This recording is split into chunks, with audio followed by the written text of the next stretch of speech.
A Bíblia diz de forma muito clara que um neófito não pode participar do ministério de liderança da igreja. Em sua primeira carta a Timóteo, o apóstolo Paulo escreveu exatamente sobre isso no capítulo 3 e versículo 6, no qual ele diz: que não seja neófito, para que, ensoberbecendo-se, não caia na condenação do diabo. Mas diante disso, muita gente não entende o que realmente significa ser um neófito e por que existe essa proibição. Inclusive, algumas pessoas até questionam se existe alguma exceção a essa proibição, até porque várias igrejas claramente não observam essa ordenança bíblica. E é sobre esse tema que nós falaremos neste vídeo.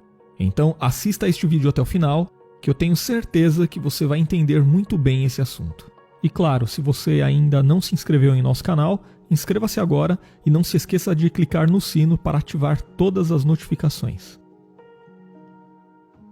Vamos começar o nosso vídeo entendendo o significado da palavra neófito.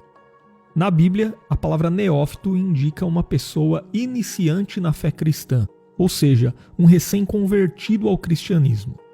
A palavra neófito, ela vem de um termo grego que deriva de um verbo que transmite o sentido de produzir, de brotar, de germinar.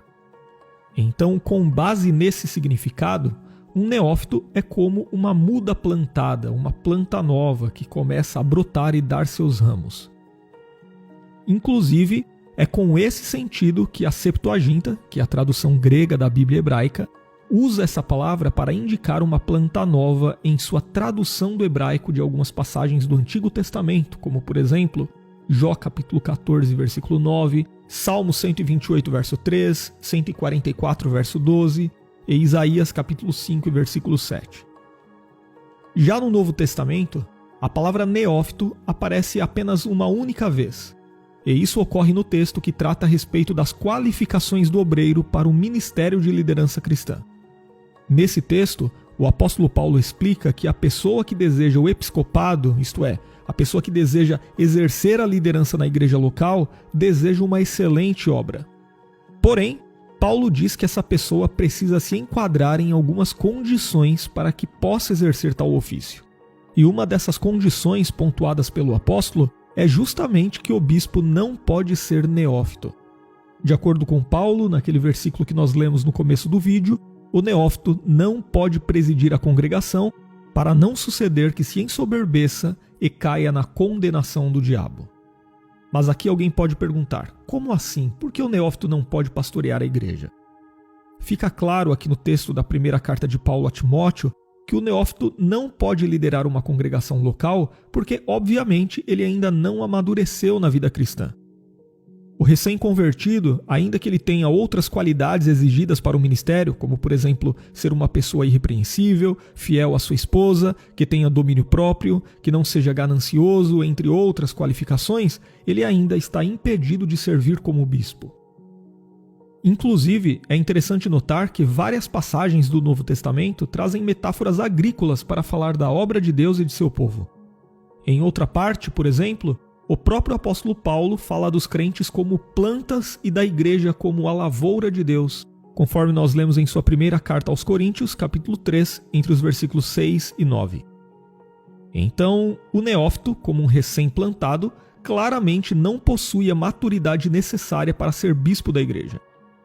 Além disso, Paulo ainda diz que eleger um neófito para a liderança da igreja é algo muito perigoso e que pode trazer consequências gravíssimas. E nesse sentido, ele observa que o neófito pode ser cegado pela soberba e, consequentemente, venha a cair na condenação do diabo. E essa parte aqui que ele diz que o neófito pode cair na condenação do diabo, não quer dizer que Satanás irá pronunciar uma sentença de condenação sobre o neófito, mas que o neófito se torna alvo da mesma condenação pronunciada sobre o diabo. E essa é uma das passagens bíblicas mais específicas a respeito do motivo que precipitou Satanás à queda, que foi o seu orgulho. No entanto, Paulo não aprofunda essa questão, apenas usa o exemplo de Satanás como um alerta do perigo de ser dominado pela arrogância. Então, para que isso seja evitado no meio da igreja, um neófito jamais deve ser escolhido para o episcopado. E de fato, no Novo Testamento não há nenhum registro de um recém-convertido sendo colocado como líder de uma comunidade cristã. Até mesmo os apóstolos de Jesus, antes de liderarem a igreja, tiveram um período de intenso aprendizado como discípulos durante o ministério terreno do Senhor. Depois, quando Judas Iscariotes precisou ser substituído no colégio apostólico, nós lemos que a pessoa escolhida para ocupar o seu lugar tinha de ter acompanhado todo o ministério terreno de Jesus e ser testemunha de sua obra, e essa pessoa, conforme sabemos, foi Matias. E outro bom exemplo também é o de Timóteo, a quem Paulo escreveu essas palavras enquanto ele estava organizando a igreja de Éfeso. Apesar de Timóteo ser sempre lembrado como um jovem valoroso na obra de Deus, ser jovem não é o mesmo de ser neófito. Timóteo foi educado na fé desde sua infância, e antes de participar do ministério da igreja, primeiro ele foi preparado para isso, inclusive aprendendo junto do apóstolo Paulo, que o considerava como um filho. Nós sabemos que Timóteo acompanhou Paulo em suas viagens missionárias e certamente deve ter amadurecido muito durante todo esse período. Então, quando Timóteo exerceu o ministério de liderança na igreja, de forma alguma ele era um neófito. E o próprio apóstolo Paulo, antes de sair em suas viagens missionárias, primeiro ele teve uma preparação de pelo menos 10 anos para o ministério. Portanto, um neófito deve passar pelo período de aprendizado e aperfeiçoamento, para que então ele possa se tornar maduro antes de exercer a liderança na igreja. Uai, seu app de vídeos curtos.